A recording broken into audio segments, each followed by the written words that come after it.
No es extraño que cuando se habla de recapitulación, la gente que no lo ha practicado y que se considera culta, inmediatamente pretenden asociar recapitulación con psicoanálisis. Algunos dicen, sí, yo ya me recapitulé durante 3 años con mi psicoanalista, y secretamente se preguntan, ¿quién sabe por qué no he cambiado? La realidad es que la recapitulación y psicoanálisis son prácticas del todo distintas. La primera viene del lado izquierdo de la conciencia y la segunda del derecho. La primera la hace el cuerpo y la segunda el diálogo interno. La recapitulación es revivir vivencias. El psicoanálisis es pensar y hablar de un discurso que elaboramos y al que llamamos pasado. En el psicoanálisis, el ego del paciente, de tanto hablar de sí mismo, tiende cada vez más a creerse lo que platica y merced a tanta justificación de sí. El ego se afianza más en su posición de dominador de la totalidad de la persona. Naturalmente, esto satisface el ego del analista que al obtener el comportamiento prescrito para el paciente, siente que de verdad es un analista y que no fue inútil asistir a la universidad. Por otro lado, los honorarios por una terapia tan larga no son nada despreciables. Resultado, un paciente que después de años sigue siendo paciente, solo que ahora, no obstante seguir padeciendo sus mismas miserias existenciales, es capaz de explicar con toda precisión por qué es así o asá o la causa de sus problemas, aunque siga siendo incapaz de resolverlos, incapaz de cambiar.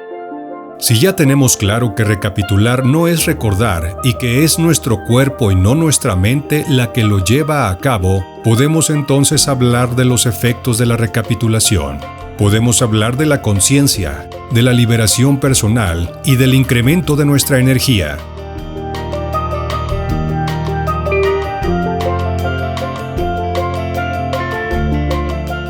¿Por qué ocuparse del pasado cuando lo que realmente nos compete es el presente? ¿No se nos ha insistido en vivir el aquí y ahora? Estas preguntas nos ponen de cara a un aspecto muy importante de la recapitulación. Ella no se ocupa de un pasado que ocurrió y se fue, sino que sigue vigente en el momento actual.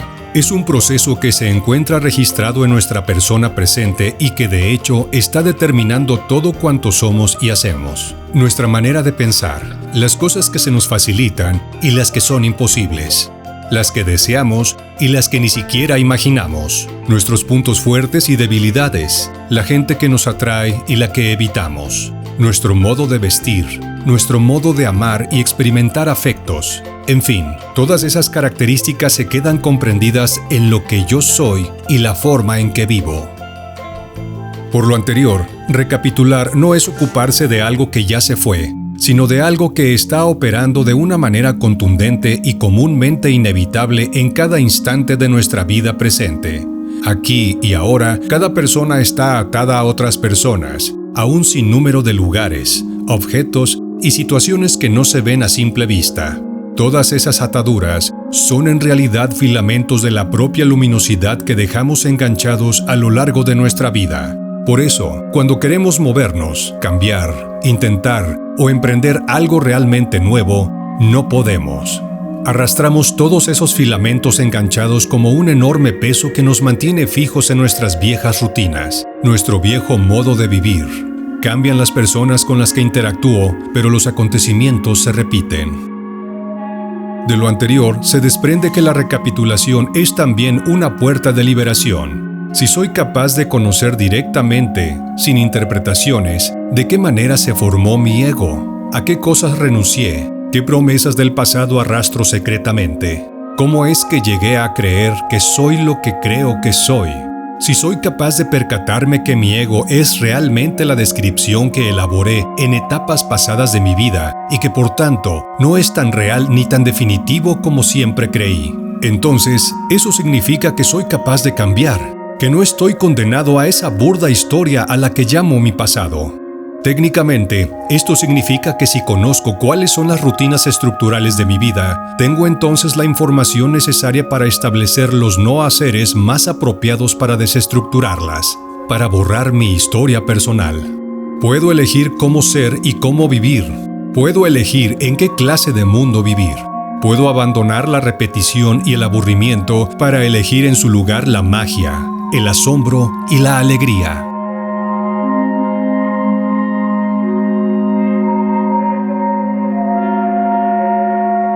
La experiencia de revivir los cuasi-recuerdos del otro yo pudiera interpretarse como un asunto que solamente es cosa de seres de conocimiento, algo lejano por completo de la experiencia del hombre común.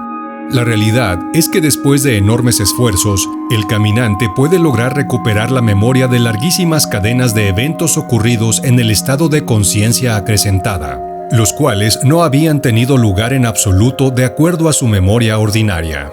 Estas vivencias no se encontraban registradas en la memoria ordinaria de muchos aprendices, sino que las habían olvidado por completo, aun cuando quedaron registradas en la conciencia del otro yo.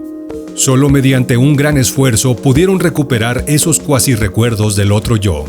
Una vez que lo hicieron, les provocó una conmoción enorme el recordar la magnitud de los eventos ocurridos, cuyo peso había sido tan definitivo en sus vidas que no podían menos que preguntarse estupefactos ¿cómo pudimos haber olvidado algo tan inmenso?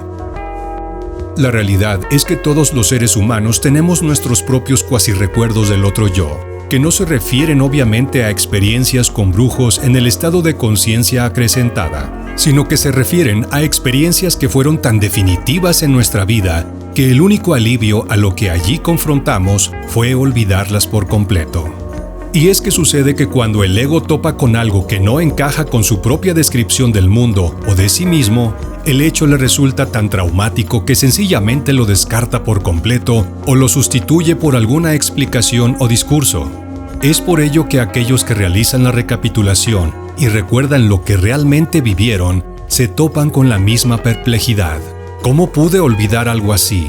Ese olvido es posible porque lo que allí ocurrió no quedó registrado en la memoria ordinaria, sino en la memoria paralela del otro yo, cuyo reporte de nuestra existencia resulta bien distinto del reporte de nuestro ego. En alguna parte de nuestro cuerpo como campo de energía se esconden nuestros cuasi-recuerdos del otro yo. En ellos encontraremos los mecanismos vigentes que nos cierran el paso hacia muchas de las experiencias que anhelamos, pero que parecen fuera de nuestro alcance. Encontraremos, por ejemplo, las promesas.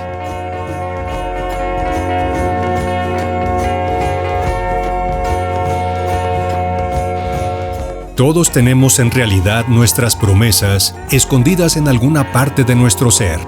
Descubrirlas, conocerlas, es también la oportunidad de decidir si tales promesas tienen vigencia todavía o las hemos honrado lo suficiente y podemos por tanto renunciar a ellas. La recapitulación es el medio conveniente para recuperar la conciencia de las promesas de nuestras vidas, para reencontrarnos con nuestros cuasi-recuerdos del otro yo. Es la oportunidad de saber verdaderamente quiénes somos.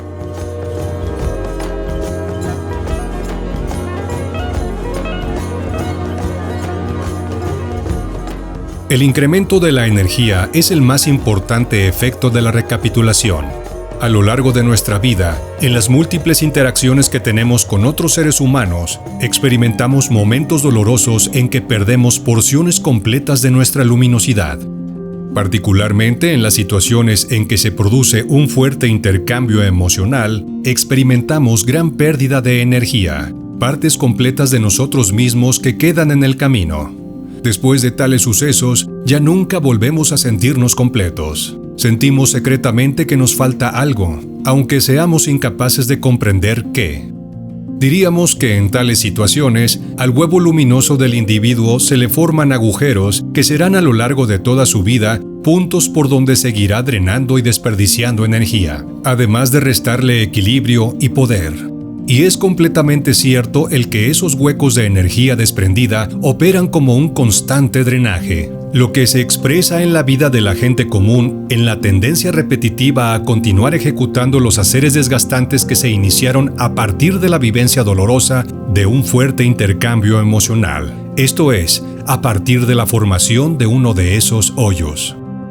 Uno de los ejemplos más comunes de lo anterior es la separación de los amantes. El que es abandonado siente que pierde una parte de sí mismo. Lo llega a sentir como un dolor físico, como un hueco que queda a la altura del vientre. Esto no es en realidad una alegoría, sino que de hecho, el amor posesivo de nuestras sociedades occidentales produce tal enganchamiento de filamentos luminosos que, al producirse la separación, necesariamente alguien sale mutilado y probablemente no se volverá a sentir completo por el resto de su vida. Pero así como poco sabemos del amor por estar tan ocupados con la propiedad, así también poco sabemos de la vida por no ocuparnos de la muerte.